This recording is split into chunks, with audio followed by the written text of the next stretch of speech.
nowadays the role of the data science is a little bit like almost like in-house consulting, right? And data scientists work on many different projects because they always apply sort of the same tools for different problems.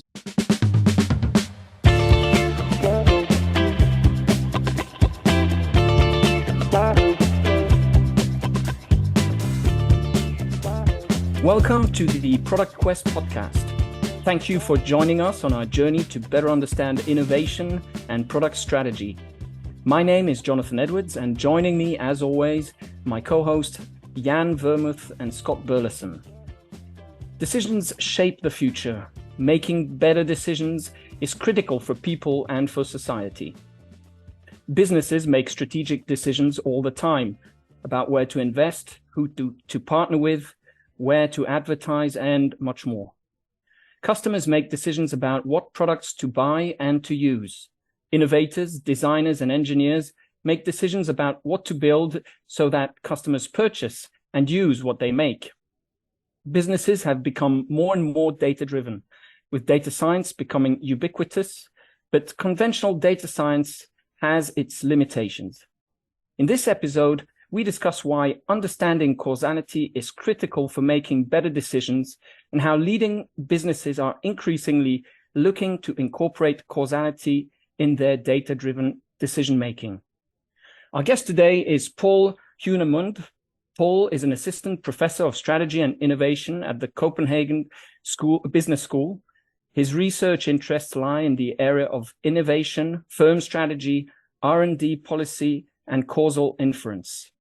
He is the co-founder of causalscience.org, a platform for fostering knowledge exchange between industry and academia on topics related to causal data science.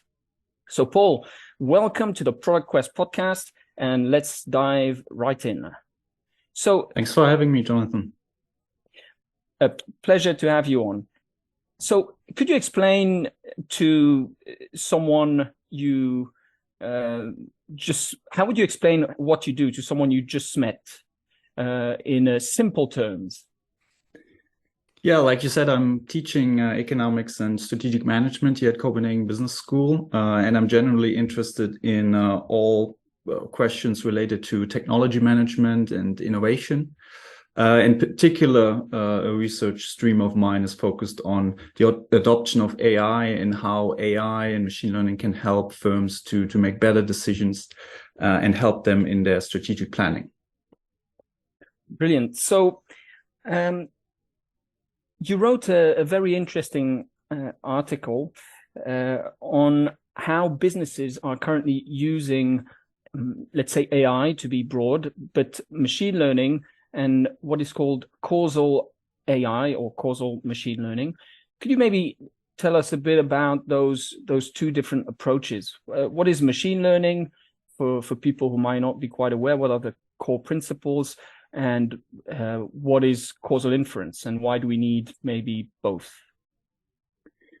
Yeah, so that's the distinction we make in this paper, and I guess it's implicit in literature, but hasn't been spelled out, that classical machine learning is correlation based, and with correlation based, what we mean is that it's a tool for pattern detection, for prediction in both high dimensional and big data settings. So big data setting just means nowadays we have more and more data. Businesses collect lots and lots of data, sometimes more data that they could ever possibly analyze. And high dimensional means that the number of variables or features, basically the amount of information that we can extract from the data, is also growing. So while in the past, I mean, in statistics has a long history, and we in the beginning we were calculating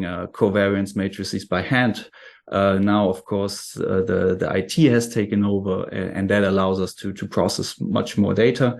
And classical machine learning is this kind of idea using or marrying statistics with computer science methods in order to find patterns in data that you can later then exploit. And this is very powerful. There are many applications of machine learning. I mean, we've seen great breakthroughs in artificial intelligence recently. But an important component is missing, and that's the component of causality.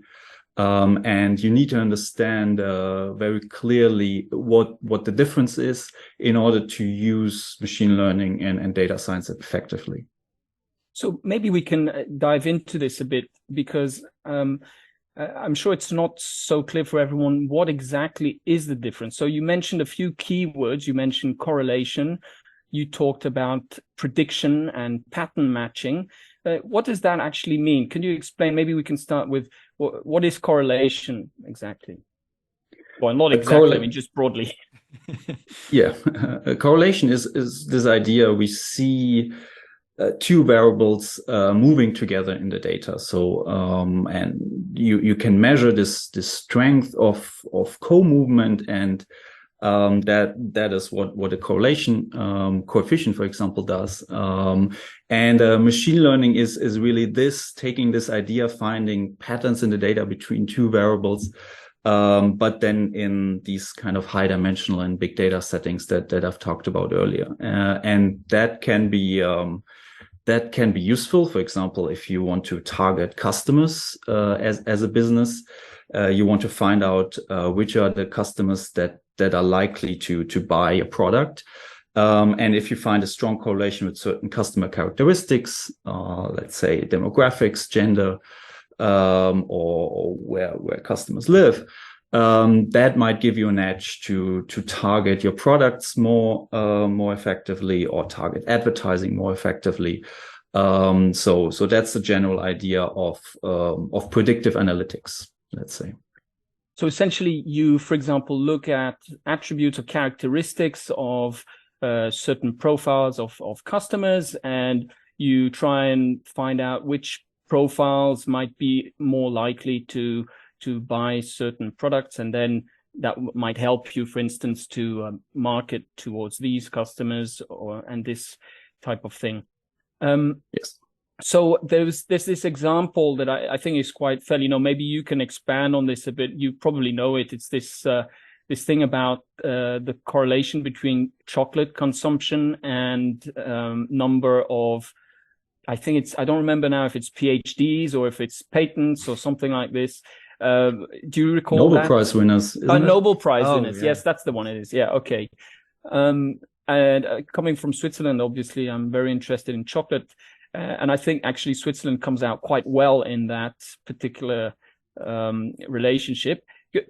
What is that? Is that a kind of pattern matching of what we were talking about, correlation? And what's the problem with it? Yes, that could be such a correlation that you try to exploit, and it's fine if you simply want to know, looking at a list of countries, and you want to predict what or how many Nobel Prize winners this country will produce in a certain amount of time.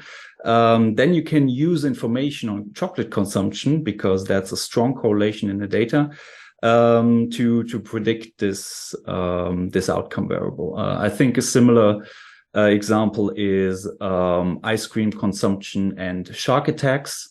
Mm-hmm. Those two variables are also highly correlated. I think the example that goes around in the internet is Nicolas Cage movies, and the number of people drowning in a pool is also very highly correlated. So the idea is that actually in reality many variables are highly correlated.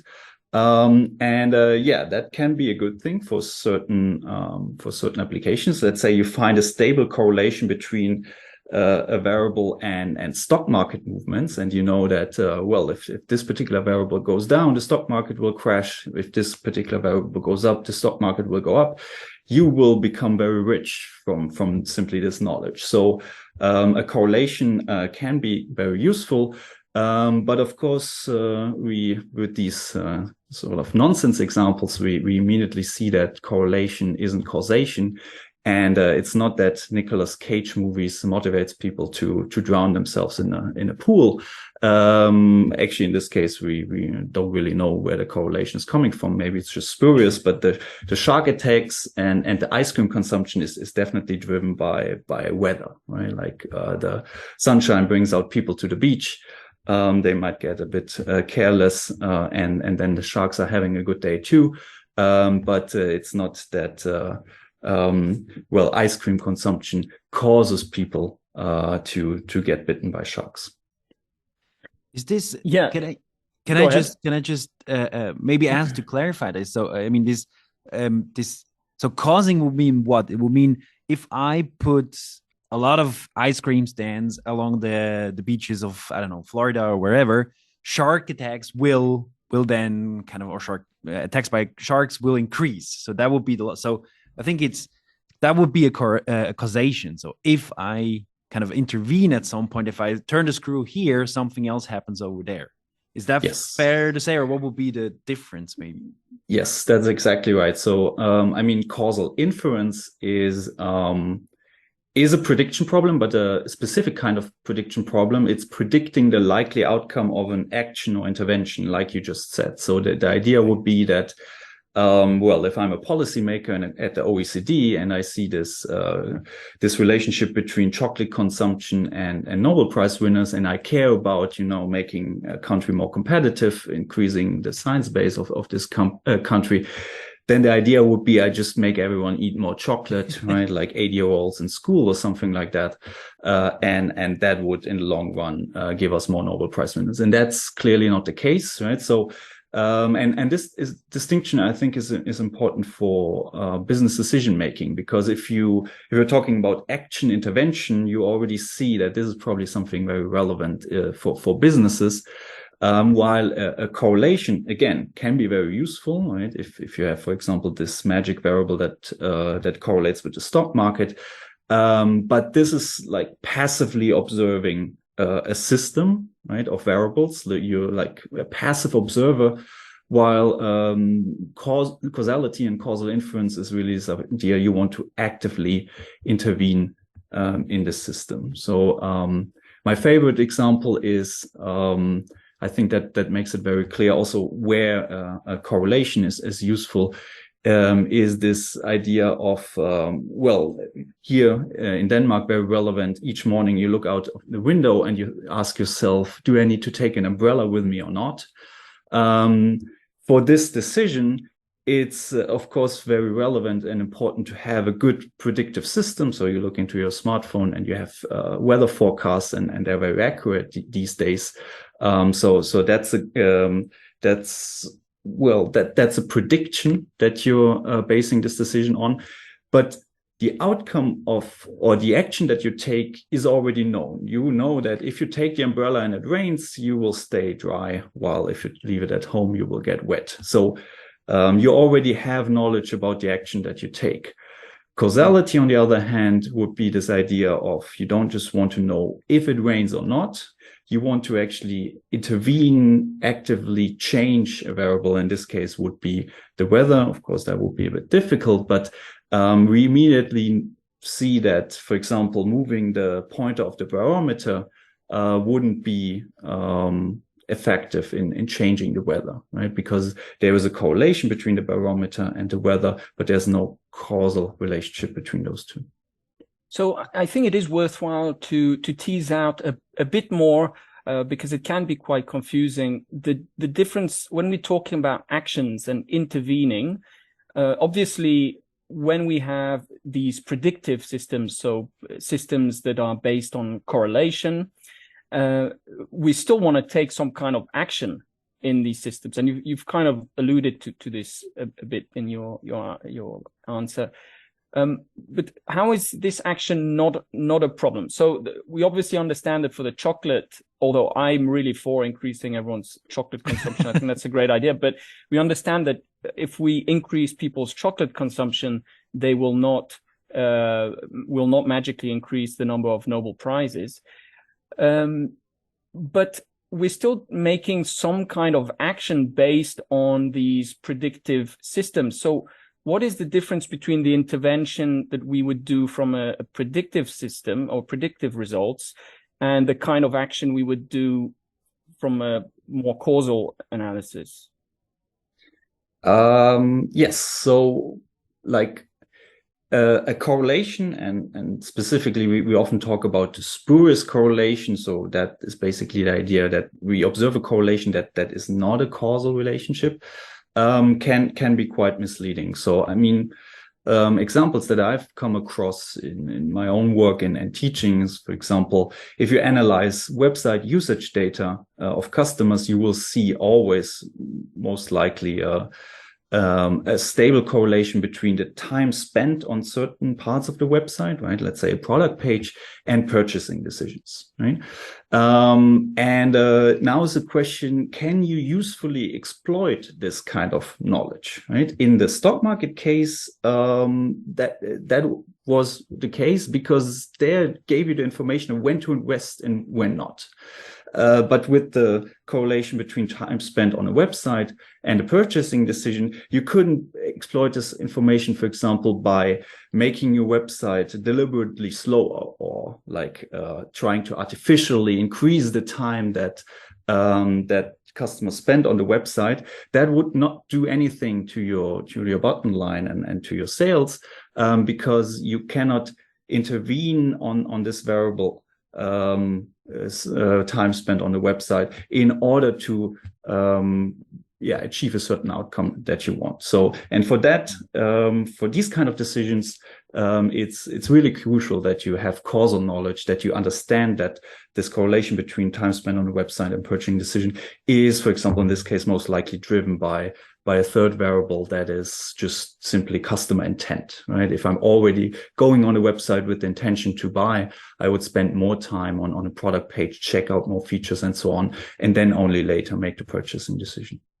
And here it would actually also be, I mean, it would probably even be negative to the bottom line, right? If you increase the time it takes, or if you kind of slow down the overall website, that certainly would be even counterproductive in exactly. Yeah. So that's can be the case in practice, and probably happens quite a lot, that the correlation is positive while the causal effect would be negative. So these are, of course, extreme cases where, like you said, you think you would do you think you do the right thing, but you actually make a mistake. And with many things, in reality, maybe your common sense is tingle, and you would sort of catch this, that the Nicolas Cage movies, that seems to be counterintuitive, but sometimes it can be much more intricate. So my co-author, Jermaine Kaminsky, for example, does research on crowdfunding and success on crowdfunding campaigns. And there is a relationship that he identified in the data that apparently crowdfunding campaigns that have, first of all, a video, that's always good, not just text and pictures, but then specifically videos with cats in it, right? That seems to be correlated with crowdfunding success, meaning that those campaigns get funded more often. And then it's a question for you as an entrepreneur: do you have to put a cat? Do you have to get a cat as a pet and let it be a star in your video? Would that actually increase your chances, or is this just driven by some other characteristics? And here we have the suspicion that this might be such a spurious correlation as well, but we actually don't know, right? So we would need to investigate this further. Okay. Can I maybe, so this is my kind of common sense talking now, but I have the feeling, and I wonder if you'd agree or not, but in the cases where I experience businesses taking or teams taking decisions based on data, I would doubt if there is really this clear separation between correlation and causation. I rather assume that most probably, if they see data and they see a correlation, they interpret it as a causation. So kind of, I think, I wonder if you would agree, and how do you, I would assume that today most people think that the data that they gather, they have a causal interpretation without any kind of theory behind it, when it's actually most likely not causal in any sense. Would you agree with that? Is that fair to say?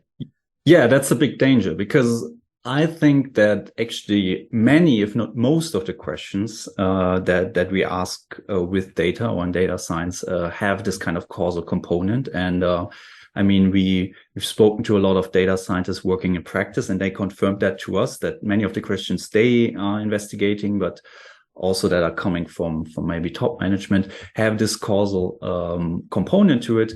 If you're not aware, first of all, of the difference, then I mean, you can easily be fooled. I think there's sort of this, like I said, common sense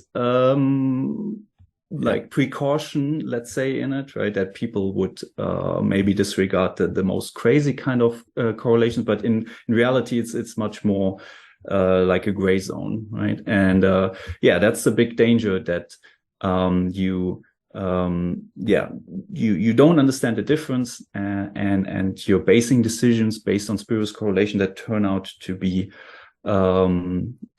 just simply wrong in the end. It seems like it's what's so interesting is like a correlation is something that can be so precise and so quantitative and so certain.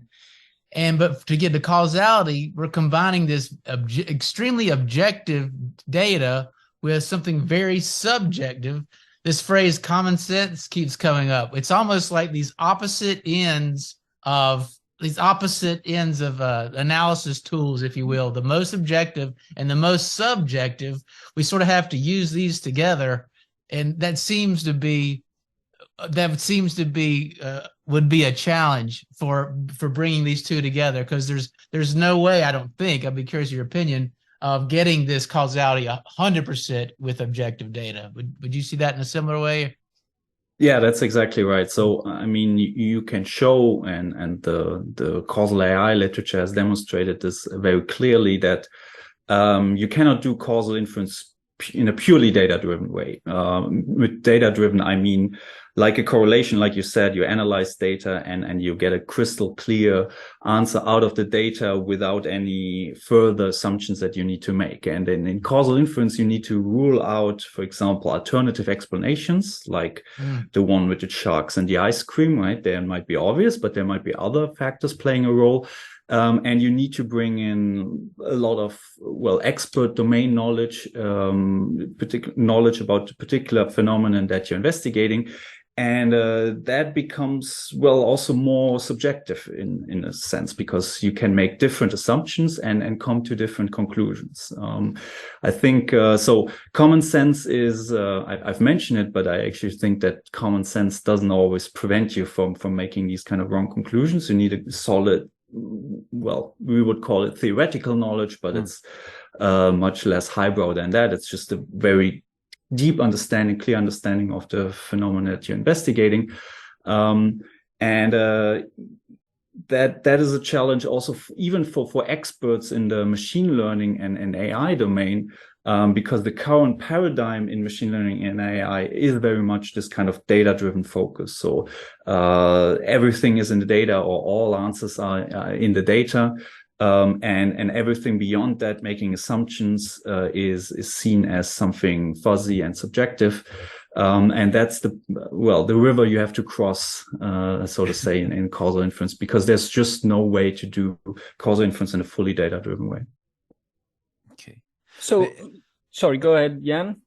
No, well, I think this is really interesting, because I think so maybe I'm rephrasing this using the wrong terms, but it sounds a little bit like you would say you need a kind of theory in order to make sense of the data anyway, and kind of those who might claim that there it's just correlation, or the data itself kind of will speak, they probably have an implicit theory. I mean, even the ability to distinguish between this is causation and this isn't causation, I mean, that's somewhere in there is even an intuitive or not explicit theory, kind of in a certain sense. Is that yes? Right? So I mean, you can interpret data in different way, and particularly when it comes to causal inference, and that is all based on a certain kind of causal model. Sometimes it's a very explicit causal model that is maybe captured in sort of directed acyclic graphs or causal diagrams or all these techniques. But in most cases, it's probably a more implicit kind of theory. Like you observe a correlation and then you interpret this as causal, or you rule it out that it's not causal because you have a theory that there's a third variable driving this, for example. And I think the challenge is to, well, first of all, make yourself aware of the distinction, and then also to make these implicit assumptions more explicit, especially if you're working in a team. So that's our kind of goal, for example, when we teach causal inference, to give practitioners tools by which they can make these kind of implicit assumptions more explicit, and then also challenge it. I mean, I've my students, when I teach causal data science here in Copenhagen, that at the beginning they always ask me like, okay, is this causal now or not, if we do a certain analysis with a certain data set? And the answer I give them is like, well, it depends. I have an economics background. So it's always this academic answer. Economist answer, right? Like, it depends. Like, if you make this assumption, then yes. If you make a different assumption, then no. So that is sort of a different way of thinking, but it can also be useful, for example, in you can do certain scenario analyses and so forth. So we've thrown around a few terms here. So we've talked about theories, we've talked about causal models. I think it might be the right time to kind of explain just in a bit more detail so people can visualize what does this actually mean. And is this the same thing when we're talking about theories? Does this mean the same thing as a causal model? I mean, what are these things? Yeah, I mean, you can capture a causal model in different ways. So basically, on a very like high level, it's the assumption that you bring to the data, and different assumptions lead you to different conclusions. For example, if you assume there's no third variable between the chocolate consumption and Nobel Prize winners, well, then a correlation will be causal, right? If there's no other third variable playing a role and you observe a correlation between two variables, then at least one has to cause the other. It's sometimes the question in which direction it goes, but at least if there's no interference from a third variable, then this will be causal. But probably this is not very realistic in this case. So you make assumptions about, well, it could be the geography of the country, because, well, Switzerland has a good university system and also has high chocolate consumption, or it's the income level of the country. And these are assumptions that you bring to the data, and this would already be a certain theory, because it is making assumptions about what causes what. This is also this kind of domain knowledge that I was talking about, because in order to make these assumptions, you need to have a good understanding of the context at hand, and, for example, what is it that drives Nobel Prize winners in a certain country. So and I think we always have these kind of assumptions at one point when we approach data and investigate data. It's just a question, how can we make this more explicit? And there are tools for this. For example, the causal diagrams that I've mentioned, that are actually not that difficult to use. So when people think about causal inference and data science, they always have like tons of equations in their mind, right? And highly sophisticated math. It can be much easier than that, because in the end, it's about making assumptions about what causes what, and which variables are important in this case, and which alternative explanations do you have to rule out. And that is can be captured in a quite qualitative way. So you don't have to be a math or a data science expert in order to do this. That's very nice to know. So so can I maybe in this whole kind of maybe making it more extreme? So I'm kind of putting words in your mouth, but it's the promise of causal interpretation then, so that they would kind of say that has value. Is that really that strong? So you could say, I don't know, given the right model or even the right data, I can predict an increase in sales. Mm-hmm. With what certainty? Or is that not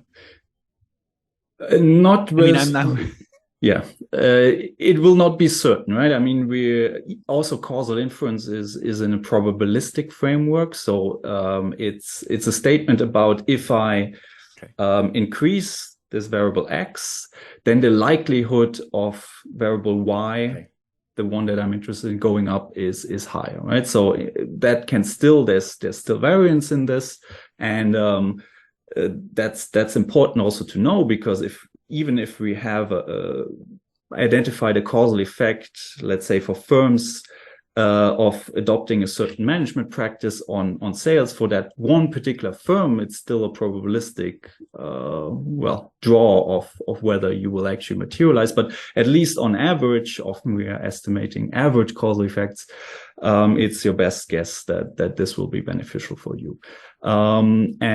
Yes, that's exactly the idea. You want to take a certain intervention. You want to adopt a certain management practice. You want to target a certain customer group. You want to change your pricing strategy, for example, in order to achieve a desired effect. So it's really like this kind of stimulus response idea behind causality. It would not always be, or maybe not even often be possible, but what you'd like to be able to do is run experiments, pick a country, just ship them tons of chocolate, and then measure the patents or PhDs, whatever, or the opposite, ship a bunch of PhDs there and measure chocolate consumption. So, you'd like to Scott, manipulate one variable and see what the other one does. So Scott, yeah, I think that's great, because it leads us exactly to the, I think, a question that I've got that's related to what you're talking about. So it's around, we've understood that the correlation approach, prediction approaches are you can just do with the data, but to do this causal stuff, you need something more. You need the theory, or you need a model. And so my question is, so it seems fairly subjective somehow. I mean, where do these models come from? And I think this connects with what you're asking, Scott. Yeah, so maybe I can pick up this idea of experiments, because this is very intuitive also to many that are new to the topic. Experiments are often described as sort of the gold standard of causal inference. I don't like this term, and I can explain why. But the way why people call it, or the reason why they call it a gold standard, is causal inference is about predicting the outcome of an action. And if you run an experiment, you do the action yourself, right? So since the days of Sir Ronald Fisher, he divided fertilizer on plots of land. So that was the action, right? Some plots of land got more fertilizer, others less.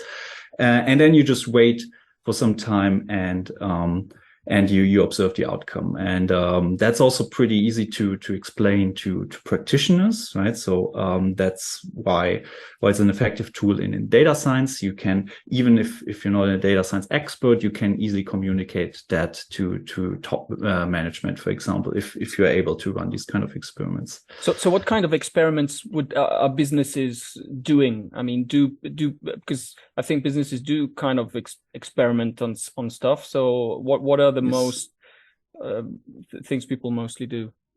Yeah, so one of our respondents in the interviews that we did was calling it the big hammer that tech companies swing around. And that's, it has, different terminology in different fields, but in businesses mainly called A/B testing, the idea of experiments.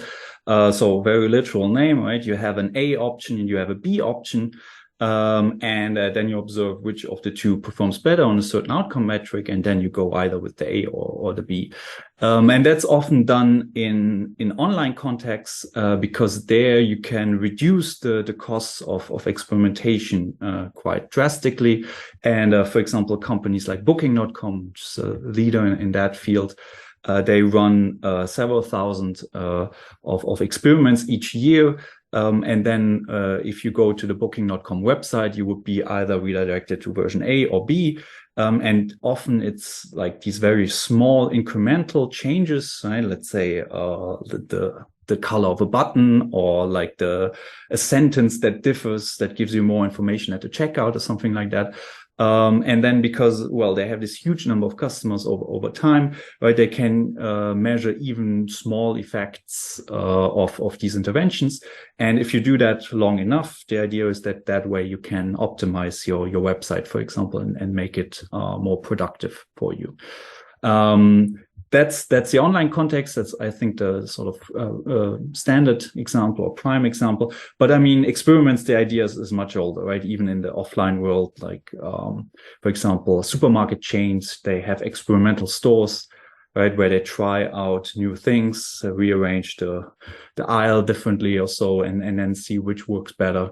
And yeah, that's this idea that you can implement the action that you're interested in yourself, and then quite easily observe which one is more effective. But the problem is, like Scott has already alluded to, that that's not possible in many contexts, right? So you can't, for example, experiment with countries, right? That would be very difficult to do. You can also not experiment, for example, in many situations with people, right? So if you're thinking about, for example, an HR context, and you now, for example, everyone is talking about working from home, is that more or less productive? Right, it would be very hard to probably run an experiment where you allow 50% of your workforce to work from home and the others have to come to your office, right? So these are the kind of ethical challenges. Sometimes experiments are simply too costly.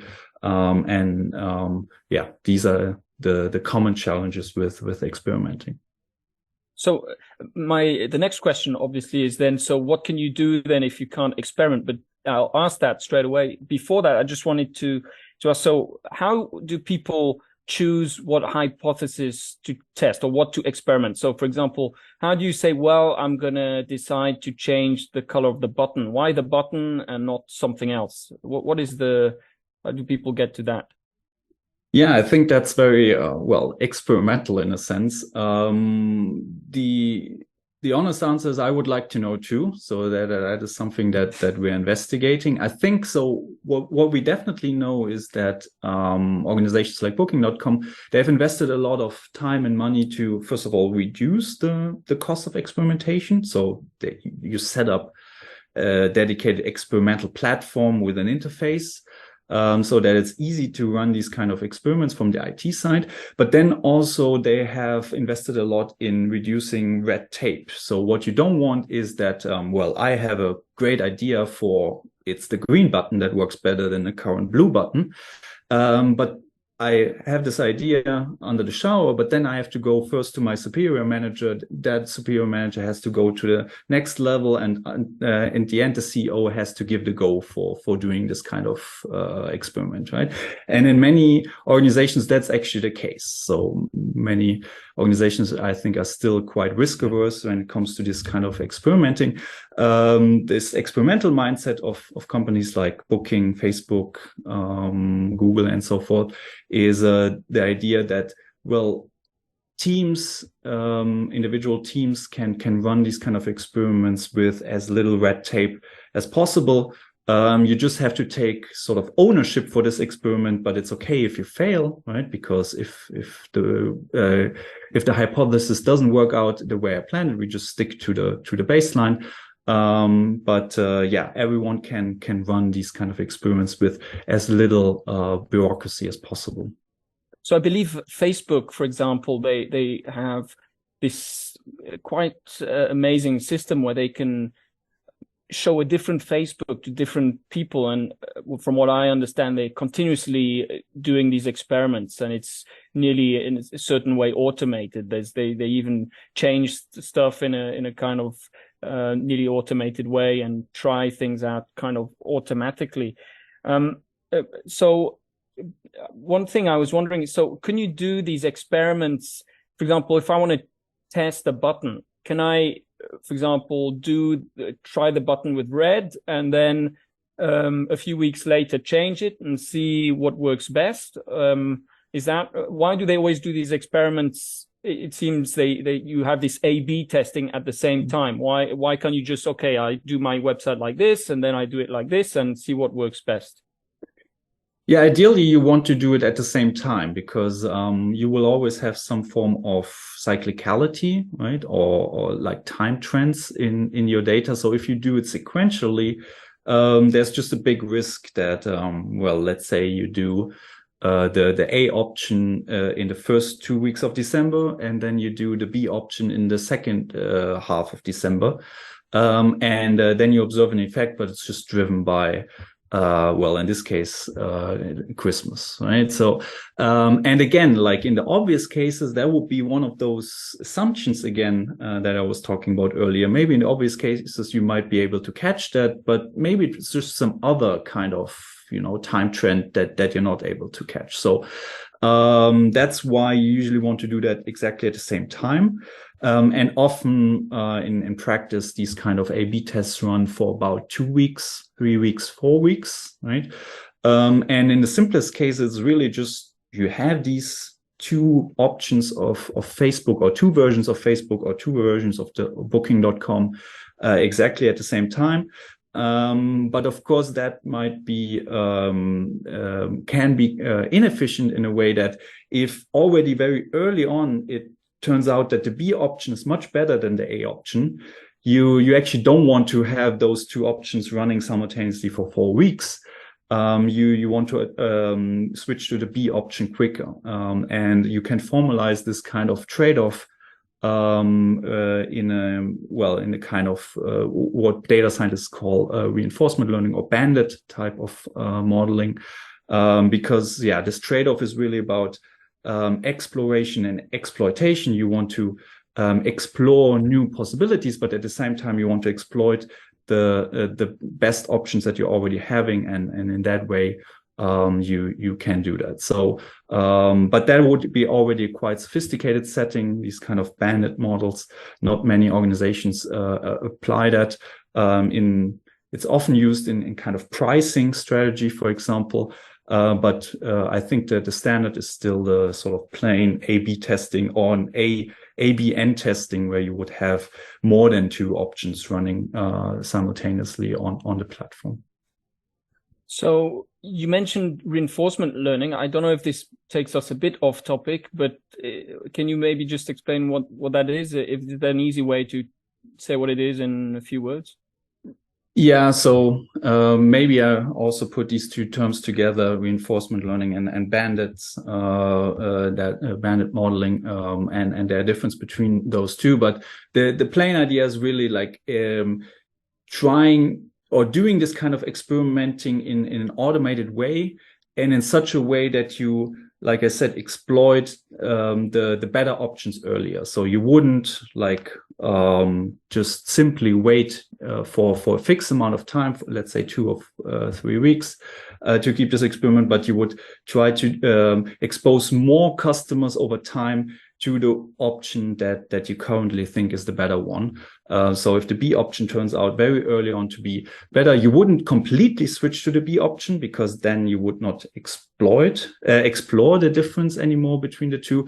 But you would, for example, go from an initial 50-50 split to a 60-40 split, and then over time to a 70-30 split, and so forth, until at the end of, let's say, those 2 weeks, the B option that turned out to be better is fully adopted, and 100% everyone sees the B option.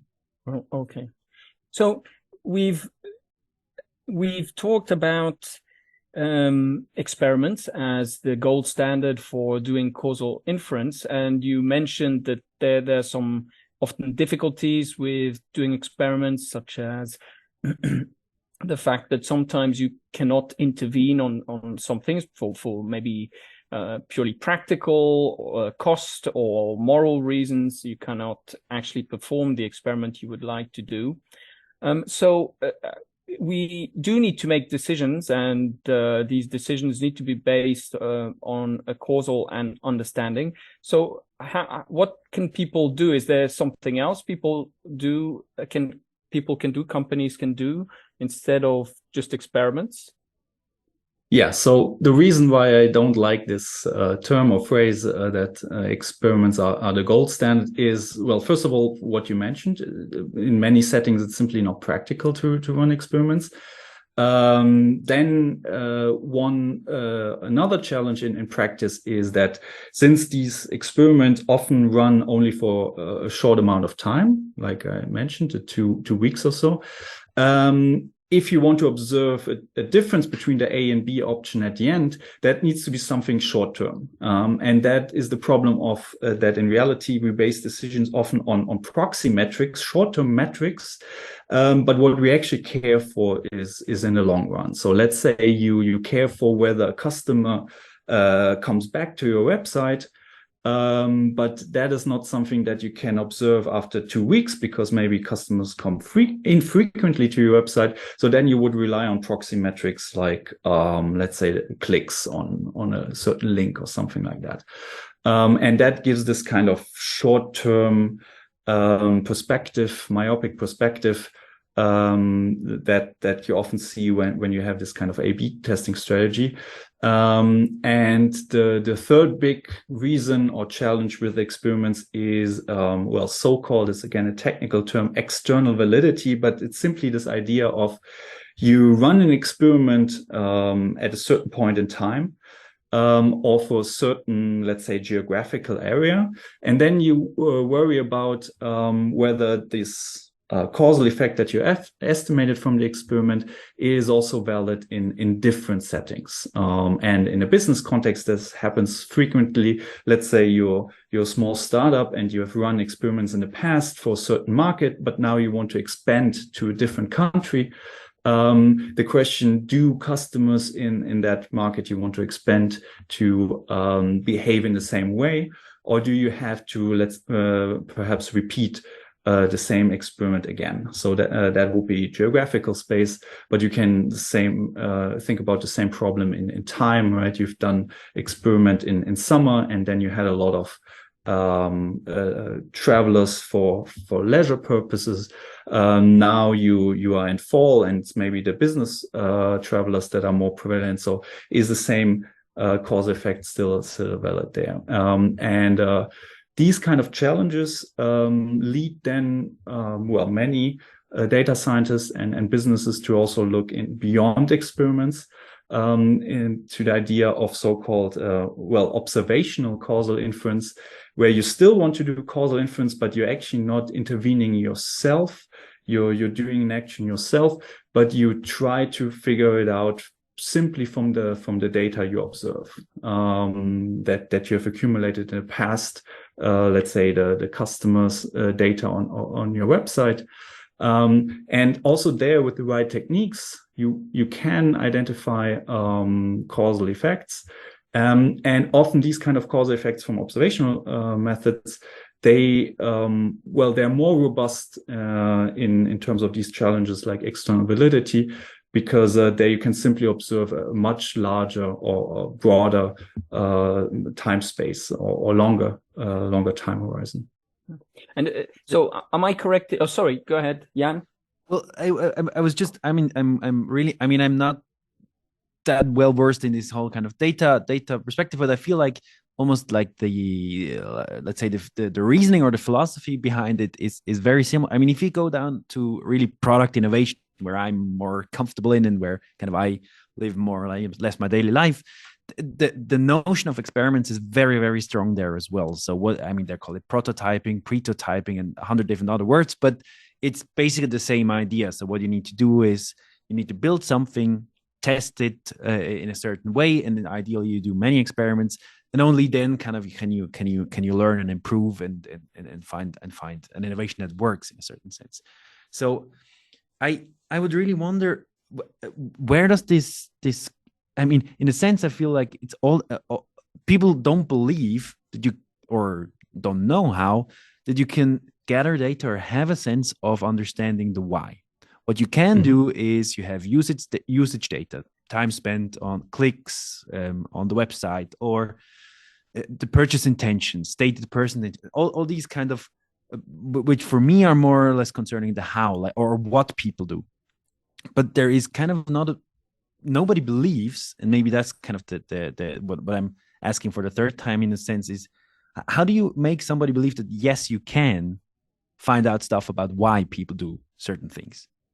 Does that make sense? So Yeah. So there are different techniques, and that's the business of causal AI or causal influence in general. But like in the, let's say, simplest case, you are just simply able to rule out alternative explanations, right? So again, this example with the shark attacks and the ice cream sales, once you account for let's say the number of sunny hours during that day, or just simply how good the weather is, probably you will see this correlation going away, right? Because you've accounted for a third variable, and suddenly you get this sort of null effect or zero correlation because you've adjusted for this third variable, and that's a viable technique that people use. Then is of course the question: have you accounted for all? In this case, what we call confounding influence factors, and there the kind of assumptions and theory that I was talking about earlier comes into play, right? So we need to make different assumptions. If you already see, let's say the spurious correlation going away, going to zero, I think that will already be a good indication for you that maybe this is not something you don't want to act upon, right? So maybe while in research, we always want to get everything, 100% right and perfect. And in practice, I think, again, the 80% rule applies, right? So in practice, it might be already good enough to account for a few of these alternative explanations. And maybe that tells us what to not act upon, or maybe shows us that some correlations are still might go down, but are still quite robust. So that is one technique. There are other techniques in the observational causal inference camp that apply this idea of so-called quasi experiments, and that is really the idea of well, it's not you personally as an analyst or data scientist running this experiment, but maybe it's just a lucky coincidence or sort of nature running an experiment for you that you might be able to exploit productively. I like this idea of the third variable, this search for the third variable. So with the ice cream and shark attacks, so they have a strong correlation. We cannot say one caused the other, but can we say conclusively that there is a third variable that did cause one and did cause the other, even if we don't know what it is? Can we even say that third variable exists with certainty? No, we can't, because if we rule out this third variable, then we would conclude that ice cream sales do cause shark attacks, right? Because maybe the sharks smell the ice cream from the waters, right? So, so there is no certainty, unfortunately, in this case, and there's also no way of figuring out this third variable from purely looking at data, right? Slicing the data and looking at it from different ways. So this has to come from theoretical grounds. So in this case, well, you need an expert on shark attacks that tell you it's probably there's no causal relationship. In a more realistic setting, or the ones that we're interested in, you would need to talk to, for example, a marketing specialist or an HR executive that can tell you, well, what are the variables that you need to consider and how do they relate to each other? Do I maybe have overlooked something that could cause this kind of, I'm using the word causing, but in this case, it's the third variable that is leading to this spurious correlation. But could we say, sorry, a quick follow-up. Could we say this then, that one of these is true? So shark attacks and ice cream, either one causes the other or a third variable exists. Can we say that? One of the two is true. Or possible, or conceivably, but if we're going theoretically, one or the other is true, or both could be true. If we're thinking of the set of everything that's possible, could we say that? Does that make sense? Yeah. So, I mean, if you observe this first of all, a correlation between two variables, right? There's Yeah. either a causal effect, or this is driven by a third variable, but both of that can happen at the same time, right? And Yeah. that's often the case in reality, that you observe a strong correlation, you account for a third variable, this correlation goes down, but it doesn't go down to zero. And Right. that's yeah, that happens very frequently, that causal effects are not as strong as correlations, but might still be very useful. Right, because you could have multiple things causing something. Yes. Right, yeah. So your PhDs, I mean, yeah, you know, I mean, income. I mean, you could list out a list of things, and all, I mean, each of these has some causation ability. It's probably not the right phrasing, but yeah. And if that's true, I guess each one would have somewhat weaker correlation with the output, if you will. I think, right? If you have multiple, yeah. And so they can interact with each other, right? Like they can reinforce or suppress each other. So, well, yeah, there probably is. I mean, there probably is a correlation between, I don't know, dark chocolate consumption, higher income, and PhD levels, kind of thing. Probably there is something like a relationship there.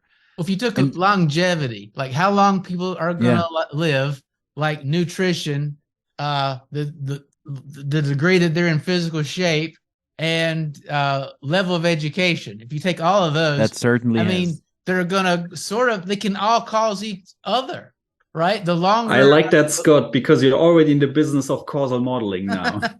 And often people use their hands. Well, it's not just A causes B. It's like A can cause, like, because I live a long time, because I exercise, maybe that causes me as an individual. Oh, I also want to eat better because I'm doing this lifestyle.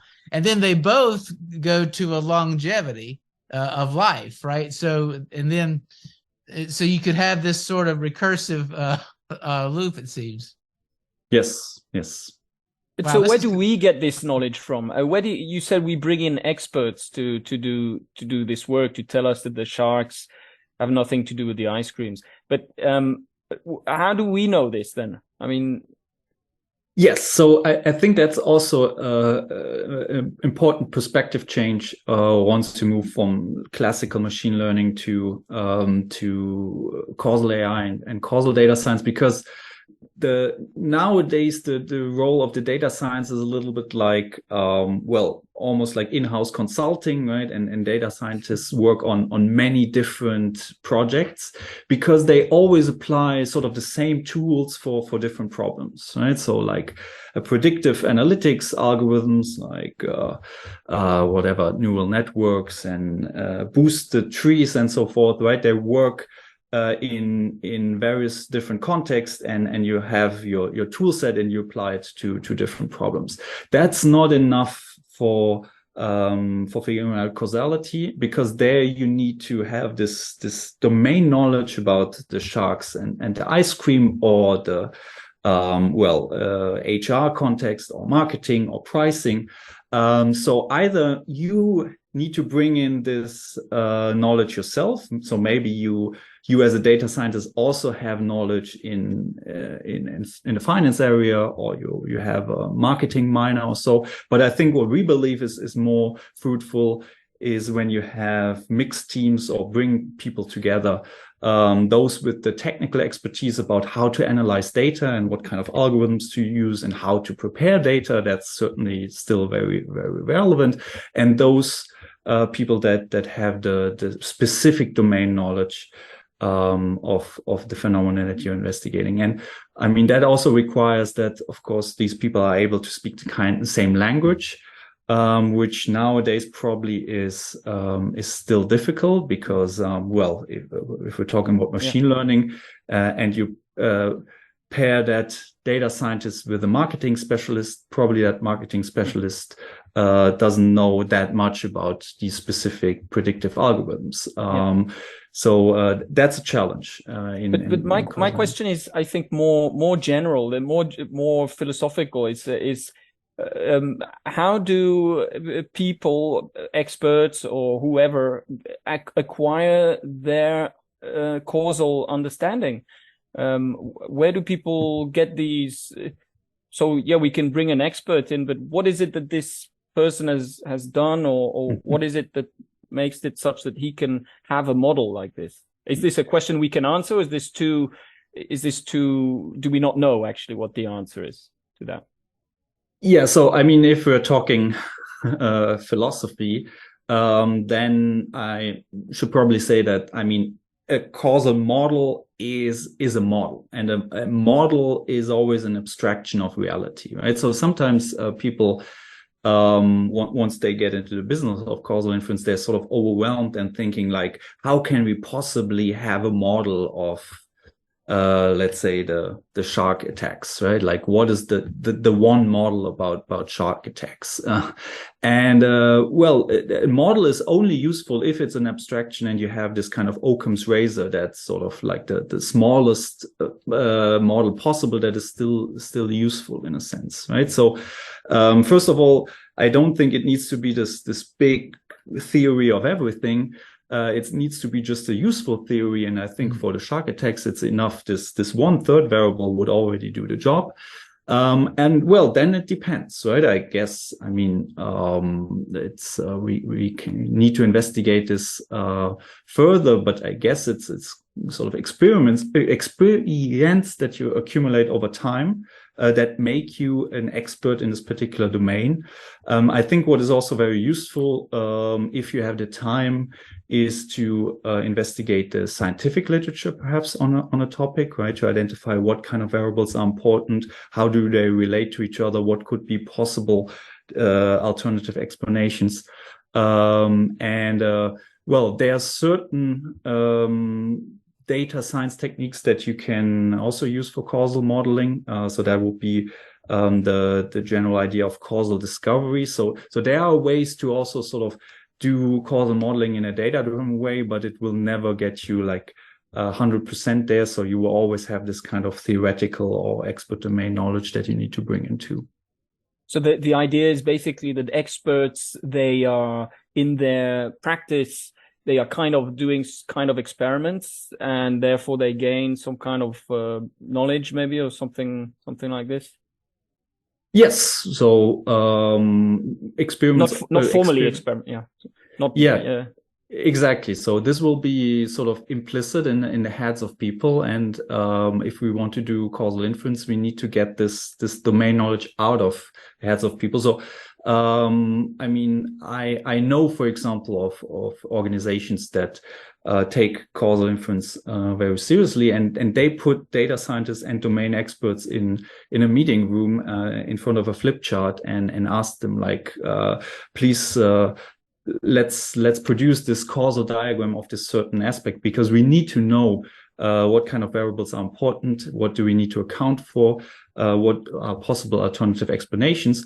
Once you get people going with this process, you can actually be surprised in how much sort of domain knowledge there is out there that you can productively use, but you need to get it out of the heads of people. That's the challenge. Yeah. And you need to have a certain framework for doing this. So in my team with my co-authors, we were working on the so-called causal data science canvas. I think canvas is the idea that many people in the business as like context know, like the they love canvases. Yeah. Canvas for everything. Canvas for everything. Canvas for canvases. Yeah. So it's a bit of an overused tool. Exactly. There's a canvas for everything. But since people are aware of it and know this kind of tool, we try to tweak it and adopt it to offer this as a possibility or a tool that people can use for doing this kind of causal modeling. What's it called again? What's the name again? It's the Causal Data Science Canvas. Okay.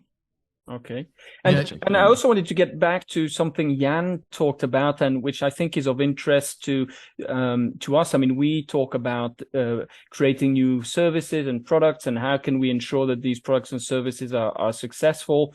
Now, you've talked about experimentation and how we can use data and experiments to do this. But prior to actually building a product, we also have to kind of have an idea of what we're going to build. And as many designers or innovators will say, it's crucial to understand customer needs.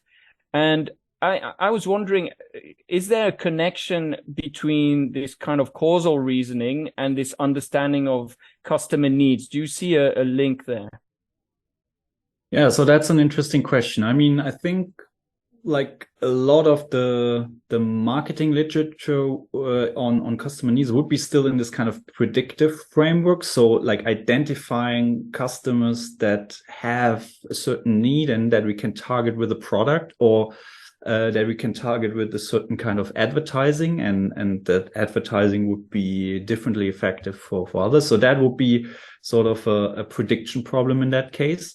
But this kind of idea in causal influence generally, or causal process, that we always want to identify drivers of change and actions that are effective, I think well, that is also relevant generally in the innovation process and coming up with products and services. So everything relating to, for example, pricing, right? Pricing experiments would be important. You can experiment with product features, trying to improve the customer journey, right? So this booking.com example again, that would be sort of not the product itself, but you make the customer journey much easier, and that drives your sales and bottom line. Or certain process optimization, trying to improve services that way. Optimizing the logistics around the product. So that would all be pillars where causal AI and causal influence will play a role. Because it seems to me that, you can correct me if this is not correct, but it seems to me that any kind of explanation of, let's say, why people do things is fundamentally has a causal base to it. Explanations are causal. Now, maybe you can tell me this is not correct, but therefore I'm kind of wondering if, so for example, if you ask someone, why did you buy this thing rather than this thing, they can probably explain, well, because blah, blah, blah, and they'll use the word because. And that's where I'm coming from in terms of wondering, is there some connection in that respect that we can? So, for example, to be more specific, is it useful for designers and innovators to try and understand the causal models of their potential customers or users? Yes. Because whenever we ask a why question, that will be a causal question. There's the Book of Why by Judea Pearl, who's the eminent figure in the space of causal AI, and he called this book for a reason. The why question is causal because whenever you would ask someone, why did you buy this certain product, and that customer tells you, well, it was because this certain product feature, right? That implies a kind of counterfactual state where this specific product feature would not be present, and then the customer would not have bought the product, right? So in this case would be a sufficient cause for that customer to make the purchasing decision, and that is a causal question because yes, the causal knowledge about it was this specific product feature that led customer X to buy is counterfactual or causal in nature, and so that is very relevant for product designers. The question is, how can you get this causal knowledge, right? You alluded to you can ask people. And maybe they're good enough and can tell you in a focus group, it was specifically that feature.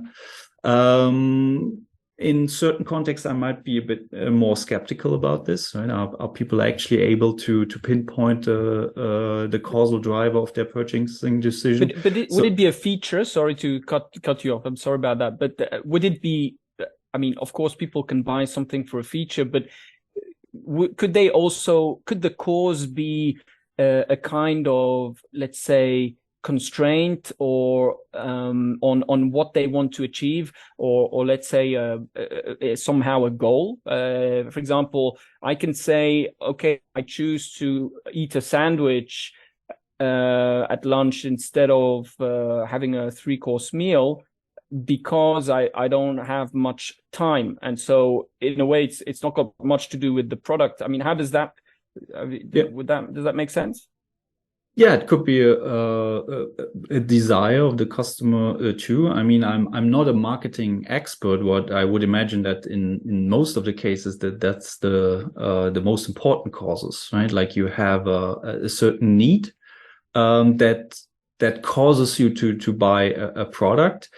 And then it's a question as a marketer, can you somehow affect or change this need, right? I guess that would be the business of not just informative advertising, but more like convincing advertising, right? Can you maybe target messages at this customer that changes the psychological state that then will be the final cause of making the customer decision. But then again, would require on the stage beforehand, you need to know which kind of advertising message is effective in changing the customer need. And that is again a causal knowledge. And you can try to figure out this causal knowledge by doing experiments, or you can try to figure out this causal knowledge by looking at ex post data and seeing what kind of messages have been effective in the past. And is that just the spurious correlation? Is that just the ice cream and the shark attacks, or is that actual a causal effect of this advertising? So again, Meta or Facebook that we were talking about earlier, they nowadays make a lot of money with this doing advertising campaign analysis for their customers, right?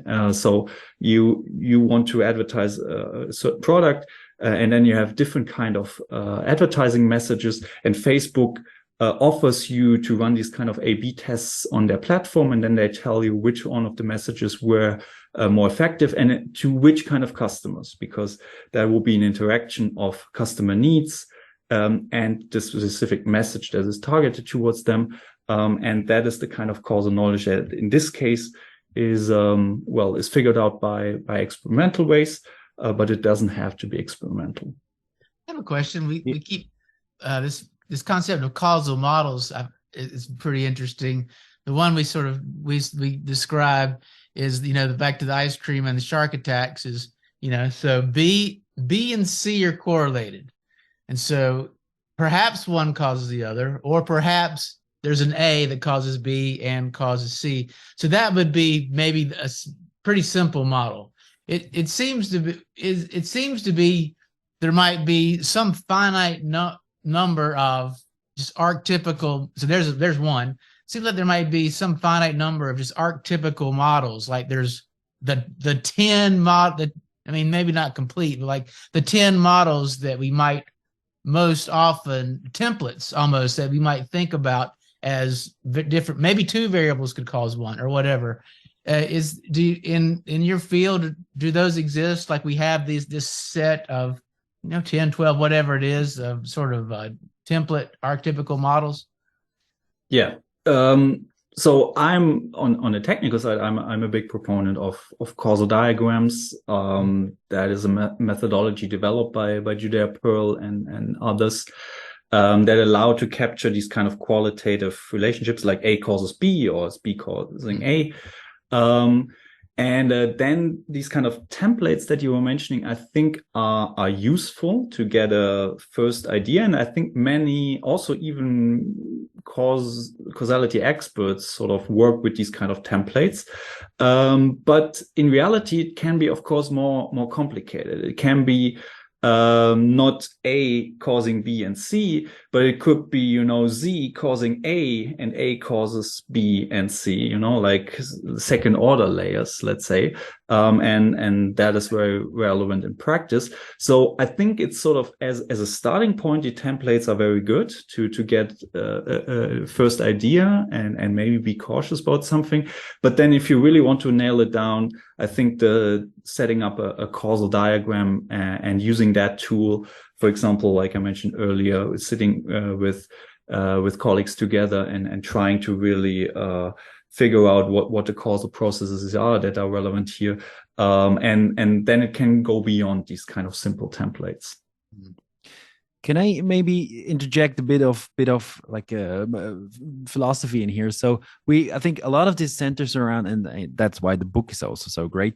I mean, the book of why centers around the question of why. We want to understand why something happens, and causal explanations seem to be like a very, really important thing in that. Why did customer X buy product Z?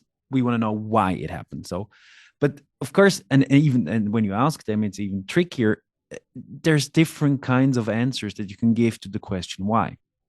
There's different kinds of causes, if you so wanted. You can give, you mentioned final causes as a word, but there is a variety of, depending on who you ask, a variety of different kinds of causes, if you so like. Is that something in Come on, say it, Jan. It's mention, say the name. It's at least, well, it starts with Aristotle, of course, where you have the 4 different causes and so on. But there's other topics, other authors as well. So, or is kind of with the work that Judea Pearl has done, and in this causal inference theory, if you so like, is there one notion of causality? It's always the same kind of causing, or are there different kinds of causalities, if you so like? So there are certainly different frameworks. I think, like to go less abstract and more on the technical data science day-to-day business, I think there is the graphical framework to causality. That would be the causal diagrams and the work by Judea Pearl, often coming from the computer science side. And there's this kind of quasi-experimental potential outcomes framework that is more prevalent, let's say, in the social sciences, but also epidemiology and biostatistics.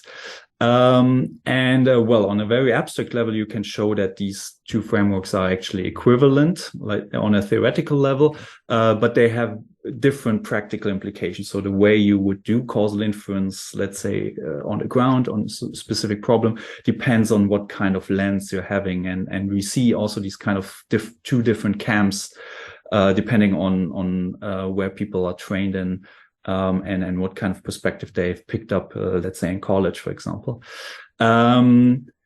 Beyond that, let's say, going back to Aristotle, although I'm definitely not an expert there, but my idea is, I think that, like, causality is, of course, this kind of important philosophical concept that we've debated for 2,000 years, probably longer, right? Certainly longer. Certainly longer, yeah. And it seems to me that we haven't made that much progress in philosophy on that. Excuse me. And what I at least see is that, well, the computer scientists came up with this framework, the causal diagrams and directed acyclic graphs. And I see that being used nowadays also in philosophy to answer certain questions about, the final cause and root causes and these kind of concepts, right? So this framework is definitely being picked up. But yeah, there might be still competing frameworks and maybe arguments against it, or thought experiments that maybe not invalidate a theory but show boundary conditions. But there, I'm not an expert. No, I completely agree. So it's I mean, the work of Judea Pearl, it's now influencing how philosophers think and talk about causality, because I mean, you mentioned that phrase. It's this counterfactual explanation of causality. I think that's really the notion that is now gaining much more traction in philosophy itself, and that really is progress compared to the 2,000 years where we, even at one point, if you ask Hume, didn't believe that causality exists, but that's a different kind of bucket we don't want to open now. But I would still be interested in now. I mean, but you need to make a kind of choice in a certain sense. So going back to the example of a customer, I mean, if you ask them, why did you buy product X? It's still it is the case that they can mention different things. I mean, they can say, well, I walked by it. I just saw it. They can mention a specific product feature. They can say, well, the price was low. They could say, well, I didn't find an alternative product. So how do you choose which kinds of answers to a why question are the ones that you listen to? Yeah, so I think that brings us back to what we mentioned earlier, is that there are different causes and maybe competing causes, and for, like, in reality there will be a multitude of causes. And from a practical perspective, then it's a question, which of those causes can you actually exploit?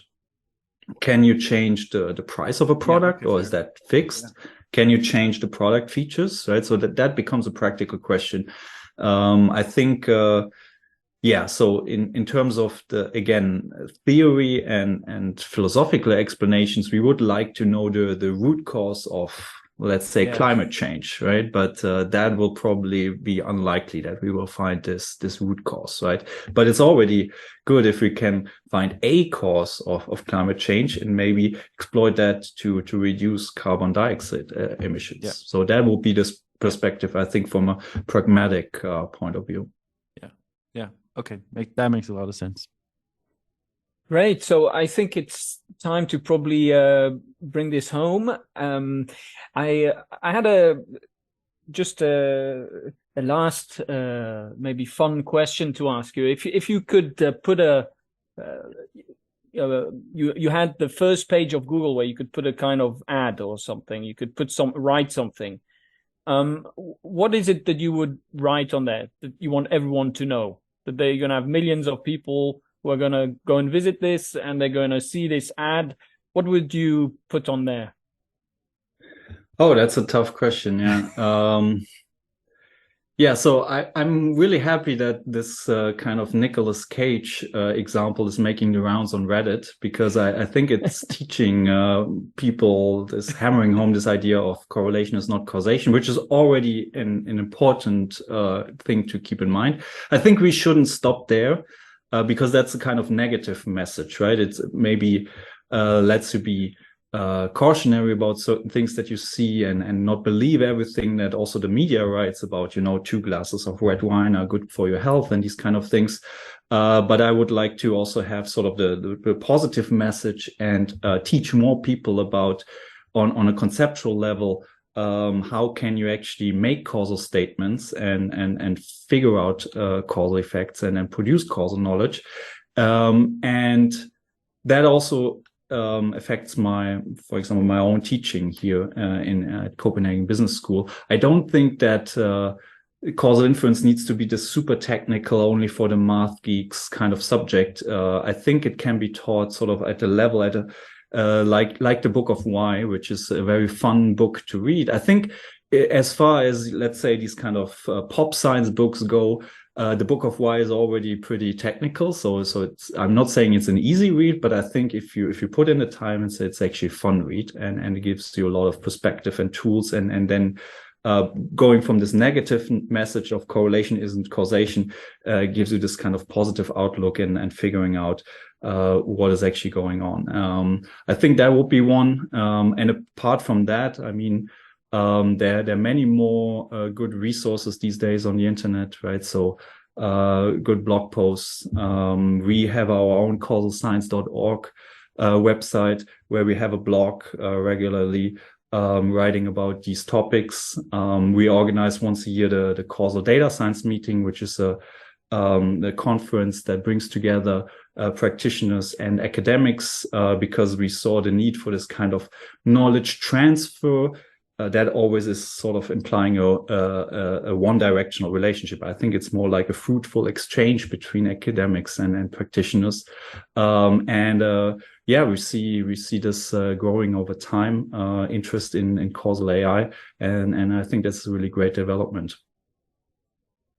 Great. Well, thanks so much, Paul. It is really great to talk to you today.